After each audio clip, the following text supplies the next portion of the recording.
Hi friends, మన channel అద్వైత తెలుగు. ఈరోజు చెప్పబోయే కథ నీతి కథ. సింహం మరియు ఎలుక.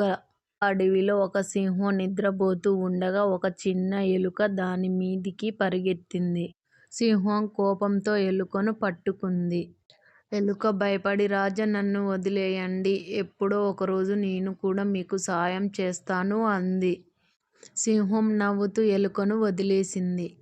కొన్ని రోజుల తర్వాత సింహం వేటగాళ్ళు వేసిన వలలో చిక్కుకుంది. ఎంత ప్రయత్నించినా బయటపడలేకపోయింది.